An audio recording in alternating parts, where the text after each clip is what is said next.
آج میں کہتا ہوں میں عاشق رسول ہوں، اور اتنا بڑا عاشق رسول ہوں کہ میرے جیسا زمانے میں دوسرا کوئی نہیں۔ میرے جذبات ایسے دکھائی دیتے ہیں آسمان کو چیر دوں گا اور زمین کو پھاڑ دوں گا، لیکن ہمسایوں کے ساتھ میرا سلوک بتاتا ہے کہ میں عاشق رسول نہیں ہوں۔ دوستوں کے ساتھ میرا رویہ بتاتا ہے کہ میں عاشق رسول نہیں ہوں۔ میں کسی سے وعدہ کرتا ہوں اور پھر اس پہ پورا نہیں اتر پاتا، تو صاحب پھر آپ عاشق رسول نہیں ہیں، آپ کچھ اور ہیں۔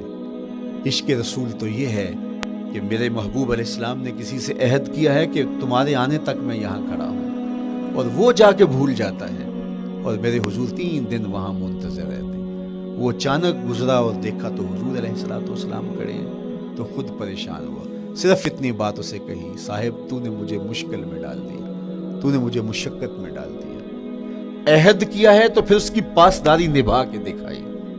اللہ اکبر!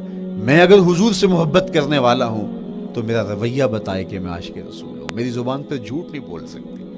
آپ سے پوچھا گیا کہ مومن بزدلی کر سکتا ہے؟ کہا نہیں، بہادر ہوتا ہے، لیکن ہو سکتا ہے کبھی اس سے بزدلی سرزد بھی ہو جائے۔ پھر پوچھا گیا کہ مومن بخیل ہو سکتا ہے؟ کہا نہیں، سخی ہوتا ہے، لیکن ہو سکتا ہے کبھی اس سے بخل بھی سرزد ہو جائے۔ پھر تیسرا سوال حضور سے کیا گیا، مومن جھوٹا ہو سکتا ہے؟ فرمایا جھوٹا نہیں ہو سکتا، یہ پکی بات ہے کہ مومن جھوٹ نہیں بول سکتا۔ میں اور آپ اپنے رویوں میں دیکھیں کہ ہم کھڑے کہاں ہیں۔ آج ہم ان جگہوں پہ بھی جھوٹ بولتے ہیں جہاں جھوٹ بولنا ہماری مجبوری بھی نہیں ہوتی، چونکہ یہ ہماری فطرت ثانیہ اور عادت بن چکا ہے، اور ہم اس کو برا ہی نہیں سمجھتے۔ جبکہ جھوٹ جب کوئی شخص بولتا ہے، حدیث پاک میں آتا ہے اس کے منہ سے بدبو نکلتی ہے، رحمت کے فرشتے 1 میل دور ہٹ جاتے ہیں۔ اور سویر سے شام تک جب ہمارے معمولات یہ ہوں تو پھر ہم کہاں کھڑے ہیں اور رحمت کے فرشتے کہاں کھڑے ہیں؟ تو حضور علیہ السلام کی سنت کا اتباع حضور کی محبت کی دلیل ہوگی۔ امام قرطبی نے لکھا ہے، اللہ کی محبت کا کوئی دعویٰ کرے تو کیا دلیل ہوگی کہ یہ واقعی محب الہی ہے؟ تو کہا اللہ سے محبت کا دعویٰ کرنے والے کے لیے دلیل یہ ہے کہ وہ قرآن سے پیار کرے۔ قرآن سے پیار اور قرآن سے محبت کی دلیل یہ ہے کہ حضور کا پیار سینے میں رکھے۔ حضور سے محبت کی دلیل یہ ہے کہ سنت رسول سے پیار کرنے والا ہو، اور سنت رسول سے پیار کرنے کی دلیل یہ ہے کہ بدعات سے اجتناب کرنے والا ہو۔ ہر وہ طریقہ جو میرے حضور نے نہیں دیا اس کو اختیار نہ کرے، اس طریقے کو اختیار کرے جو حضور علیہ السلام کا عطا کرتا ہے۔ تیسری بات، عقل الحلال۔ یہ وہ بنیادی اصول ہیں جو ہماری زندگیوں میں اتر جانے چاہیے، اور ہم ایک صالح اور خوبصورت انسان بن کے اس معاشرے کا حصہ بن سکتے ہیں۔ عقل حلال زندگی میں شامل ہو تو زندگی کو جمال نصیب ہوتا ہے، اور باطن اور ظاہر کو طمانینت نصیب ہوتی ہے۔ اگر رزق پاک نہیں ہے تو آپ کعبے بھی جائیں تو وہاں بھی آپ محروم پلٹیں گے۔ میرے حضور علیہ السلام نے فرمایا، ایک بندہ لمبا سفر کر کے گیا، اشعث اغبر کے لفظ ہیں، اس کے بال بکھرے ہوئے ہیں، سفر کی گرد پڑی ہوئی ہے، اور لباس بھی پھٹا ہوا ہے، شکستہ حالت، پراگندہ صورت، اور کھڑا ہے کعبۃ اللہ کے سامنے، یمد یدیہ، دونوں ہاتھ لمبے کر کر کے دعا مانگ رہا ہے، اور کیا کہتا ہے؟ اے اللہ، ومطعمہ حرام ومشربہ حرام وملبسہ حرام وغذی بالحرام۔ فرمایا اس کا کھانا حرام کا ہے، اس کا پینا حرام کا ہے، اس نے جو لباس پہنا ہے وہ حرام کا ہے۔ میرے حضور فرماتے ہیں، بتاؤ اس کی دعا کیسے قبول ہوگی؟ اب لمبا سفر کاٹ کے حرم کعبہ میں پہنچے، غلاف کو پکڑ پکڑ کے دعائیں کر رہا ہے، لمبے لمبے ہاتھ کر کے دعائیں مانگ رہا ہے، ملتزم سے لپٹا ہوا ہے، حتیم میں سجدہ ریز ہو کے رو رو کے دعائیں مانگ رہا ہے، لیکن دعا قبول نہیں ہوتی۔ کیوں؟ اس لیے کہ اس کے پیٹ میں لقمہ حرام کا ہے، اس کے بدن پہ لباس حرام کا ہے۔ تو اسلام نے جتنا زور حلال کمانے، حلال کھانے اور حلال اختیار کرنے پر دیا ہے، تو ایک مومن اگر اسلام کے مبادیات سے بھی آگاہ ہو تو اس کی تو زندگی کے اندر جو ہے وہ حرام گھس ہی نہیں سکتا ہے، بلکہ وہ مشکوک سے بھی اجتناب کرے۔ چوتھی چیز، کف الاذی۔ اپنے آپ کو ایسا بناؤ کہ تمہارے وجود سے کسی کو ضرر اور تکلیف نہ پہنچے۔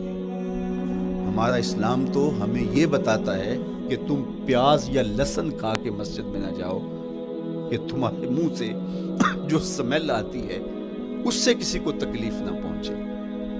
تو یہ اسلام کی دی ہوئی تعلیمات ہیں کہ مسجد میں بھی جانا ہے تو اپنے آپ کو دیکھو کہ تمہاری حالت کیا ہے، تمہاری وجہ سے کسی کو تکلیف نہ پہنچے، تمہارے رویے اتنے خوبصورت ہوں، تمہارے ہمسائے بتائیں کہ یہ واقعی مسلمان ہے۔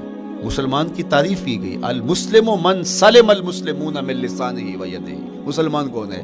جس کے ہاتھ سے، جس کی زبان سے دوسرا مسلمان بھائی محفوظ ہے، تو وہ مسلمان ہے۔ اللہ اکبر۔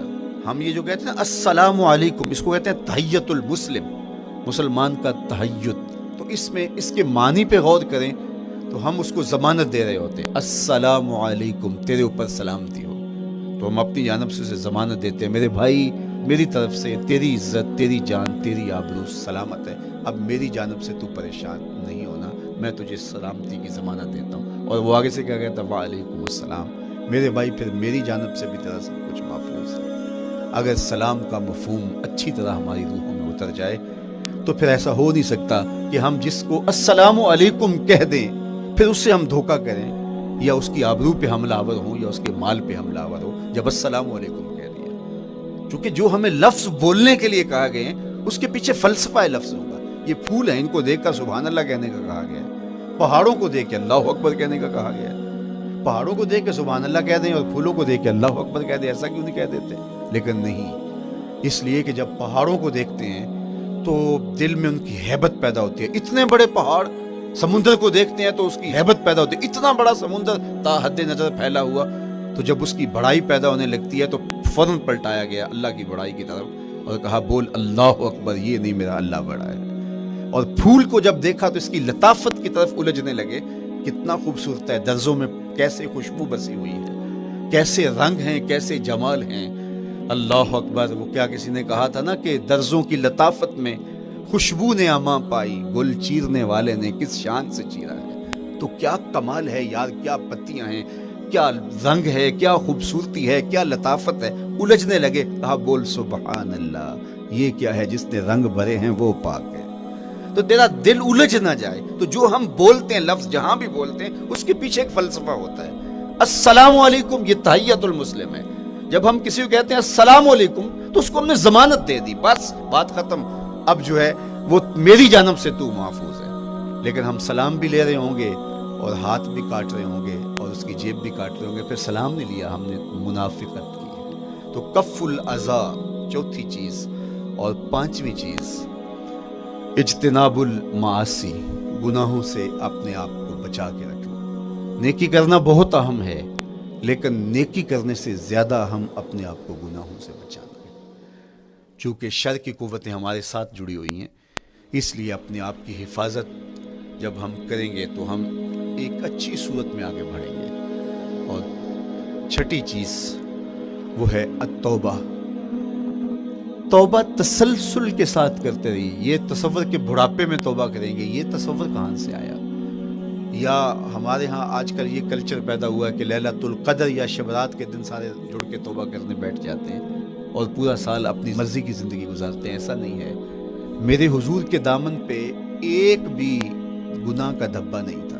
ہم نبیوں کی عصمت کے قائل ہیں، کسی نبی پر کوئی گناہ کا دھبا نہیں ہوتا۔ اگر اس امکان کو بھی تسلیم کر لیا جائے تو ساری شریعت مشکوک ہو جاتی ہے، لیکن اس کے باوجود حضور فرمایا میں دن میں اللہ سے 100 بار توبہ کرتا ہوں، ایک دن میں 100 مرتبہ توبہ کرتا ہوں۔ میں اور آپ دیکھیں کہ ہم کیا اس معمول کو اپنی زندگی میں شامل کیے ہوئے ہیں۔ جب انسان توبہ کرتا ہے، جب غسل کر لیتا ہے نا ایک دفعہ، تو پھر وہ بچ بچ کے چلتا ہے کہ کوئی گرد دوبارہ پڑ نہ جائے، اور جب وہ لتھڑا ہوا ہو تو پھر اس کو پرواہ بھی نہیں ہوتی۔ اس لیے ہمیں بار بار غسل کرنے کی، بار بار توبہ کرنے کی تلقین کی گئی ہے تاکہ ہم پھر نئے گناہوں سے بچتے رہیں گے۔ تو اپنی زندگی میں توبہ کا تسلسل کیجئے، شام سویرے صبح بار بار اللہ سے توبہ کی اور رجوع کیجئے۔ اور آخری چیز ادا الحقوق، حقوق کا ادا کرنا۔ ہمارے ذمے جو حقوق عائد ہوتے ہیں وہ ہمارے والدین کے ہیں، وہ ہمارے بہن بھائیوں کے ہیں، وہ ہمارے دوستوں کے ہیں، ہمسایوں کے ہیں، ہمارے اساتذہ کے ہیں، کلاس فیلوز کے ہیں۔ وہ حقوق حتیٰ کہ جانوروں کے کیوں نہ ہوں تو ان حقوق کو ہم ادا کرنے والے دستبردار نہیں ہو سکتے ہم ان حقوق سے۔ یہ مومن کی زندگی ہے، یہ ہمارا نظم حیات ہے، یہ اسلام کا دیا ہوا منشور ہے، یہ طریقہ زندگی ہے کہ ہم ایک ایک کے حق کو ادا کرتے ہوئے اپنی اپنی زندگی کو بسر کریں۔ بالخصوص میں طلباء سے مخاطب ہوں کہ یہ عمر تربیتی اعتبار سے سب سے اہم عمر ہے۔ سیدنا علی المرتضیٰ رضی اللہ تعالیٰ عنہ فرماتے ہیں کہ 15 سال سے لے کر کے 20 سال تک کی عمر میں انسان کے نظریات پختہ ہوتے ہیں اور اس کی عادتیں جمتی ہیں۔ یہ دوسرے کہتے ہیں 13 سے 19 سال تک کی عمر، وہ کہتے ہیں یہ بڑی اہمیت کی حامل